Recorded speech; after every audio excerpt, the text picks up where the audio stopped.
जय हिंद। किसी से भीख नहीं मांगी, हमने अपने बाजुओं पर तिरंगा लहराया है। किसी से भीख नहीं मांगी, हमने अपने बाजुओं पर तिरंगा लहराया है। और हमारी खुददारी भी देखो कि सामने मौत थी खड़ी, फिर भी हमने दुश्मनों को पानी पिलाया है।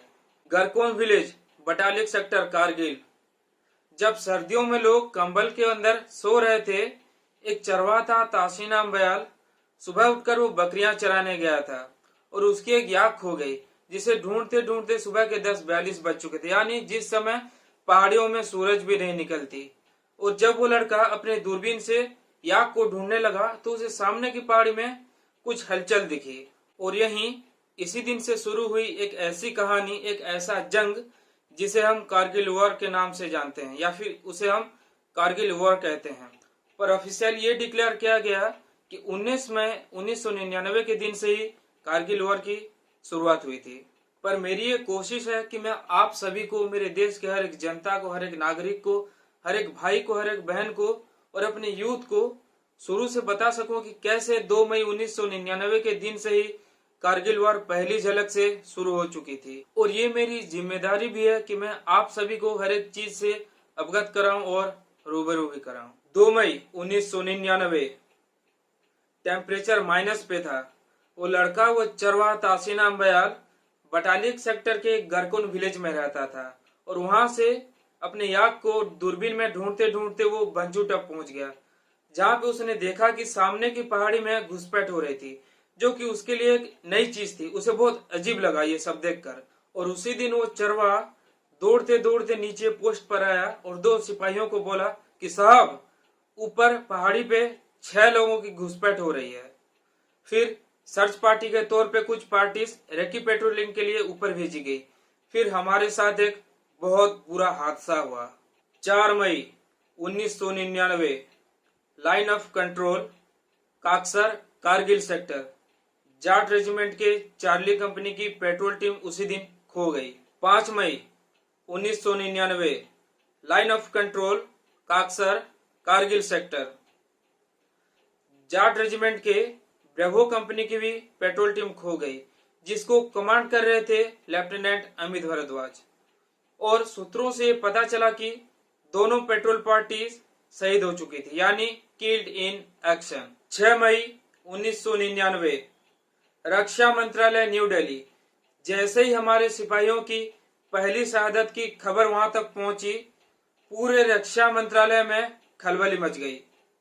उस समय नॉर्थ ब्लॉक रक्षा मंत्रालय में मिस्टर जॉर्ज फर्नांडिस कार्यरत थे। 8 मई 1999 इस्लामाबाद हेडक्वार्टर। 6 मई के दिन रक्षा मंत्रालय में मची खलबली की खबर वहां तक, यानी इस्लामाबाद हेडक्वार्टर तक पहुंच गई। 9 मई 1999 फिर शाम होते होते वहां से हैवी आर्टिलरी की गई। हमारा पूरा का पूरा एम्यूनिशन डिपो उड़ा दिया गया और पहले ही दिन अपने ऑर्डिनेंस हेडक्वार्टर पे 127 करोड़ रुपए की नुकसान हो चुकी थी पाकिस्तानी आर्टिलरी की वजह से। 10 मई 1999 ऑप्स रूम, यानी आर्मी ऑपरेशन रूम, जहां पे कैबिनेट कमेटी ऑन सिक्योरिटी की एक बहुत बड़ी इमरजेंसी मीटिंग बुलाई गई, जहां पे पूरे सिचुएशन की स्पेशल ब्रीफिंग की गई, क्योंकि अब तक पाकिस्तानियों की ओर से बहुत ज्यादा हैवी आर्टिलरी बढ़ गया था। अब अलर्ट होने की बारी आ चुकी थी, जो कि हमारे लिए बहुत जरूरी था। 14 मई 1999 जाट रेजिमेंट की पहली टुकड़ी पेट्रोल से वापस आकर रेस्ट कर रही थी। तभी कैप्टन सौरभ कालिया और उनके पूरे टीम को रेकी के लिए बजरंग पोस्ट भेजा गया। और बजरंग पोस्ट के आसपास पहुंचते ही दोपहर 2:30 बजे के आसपास पाकिस्तानियों ने कैप्टन सौरभ कालिया और इनके पूरे टीम को बंधक बना लिया। अब युद्ध के नियम तोड़ दिए गए थे। पूरे 22 दिनों तक उनके शरीर को जलती हुई सिगरेट से दागा गया। उनके कान के अंदर गर्म लोहे का रॉड डाल दिया गया। फिर उनके आंख फोड़े गए, अंत में उसे निकाला गया। फिर उनके कान, नाक और जीभ को काटा गया और अंत में उनके शरीर के हजारों टुकड़े कर दिए गए और बोरे में भर के फेंक दिया गया, जो कि किसी भी युद्ध के नियम के खिलाफ था। अमानवीय था और अग्रहणीय था। अब ऐसा लगने लगा था कि ये कुछ घुसपैठियों का या फिर कुछ जिहादियों का काम नहीं, बल्कि ये हमारे खिलाफ एक बहुत बड़ी साजिश रची जा रही थी और एक बहुत बड़ा युद्ध का ऐलान भी होने वाला था। 16 और 17 मई 1999 दुश्मन नॉर्थ की ओर भारत के अंदर 80 किलोमीटर के दायरे में अंदर घुस चुका था। जितनी भी ऊंची ऊंची जगह थी, ऊंचे पहाड़ थे, टॉप पोजीशंस थी और हमारे तमाम बंकर और पोस्ट पर दुश्मन कब्जा करके एडवांस्ड पोजीशन पे बैठा था। हमारा ही सब कुछ खा पी के हम ही पे हमला कर रहा था।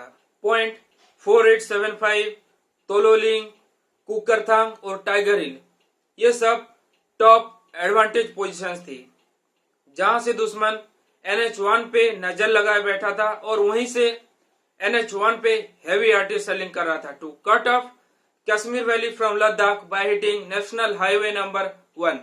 इतने एडवांस्ड पोजीशन पे होने के कारण दुश्मन हिंदुस्तान की हर एक छोटी से छोटी कार्रवाई को देख सकता था, उसे समझ सकता था, क्योंकि अब हमारी ओर से भी कार्रवाई शुरू हो चुकी थी। उनके पास भारी तादाद में हैवी वेपन्स थे, जैसे कि Stinger missile, anti aircraft hand grenade mark 1, mine apers P2 mark 2x2, universal machine gun AK-47 rifle, G3 rifle, 12.7 mm AD round, multi barrel guns और ऐसे बहुत सारे हैवी वेपन्स उनके पास उस समय डिप्लॉयड थी।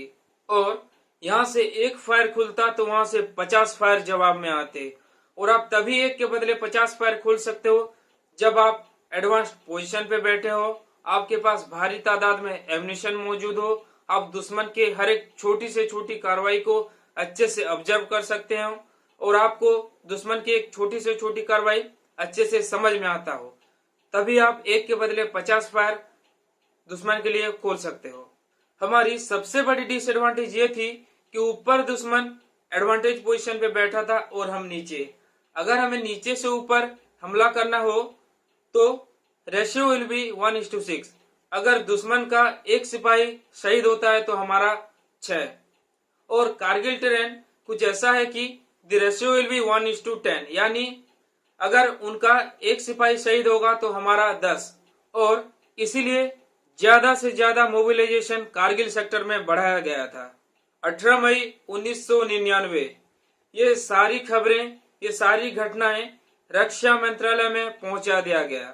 19 मई 1999 इसी दिन हमारे तरफ से ऑफिशियली कारगिल युद्ध का ऐलान हुआ और कारगिल युद्ध की शुरुआत हुई।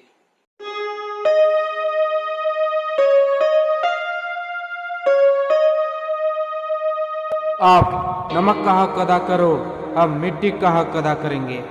जय हिंद, वंदे मातरम, इंकलाब जिंदाबाद, भारत माता की जय।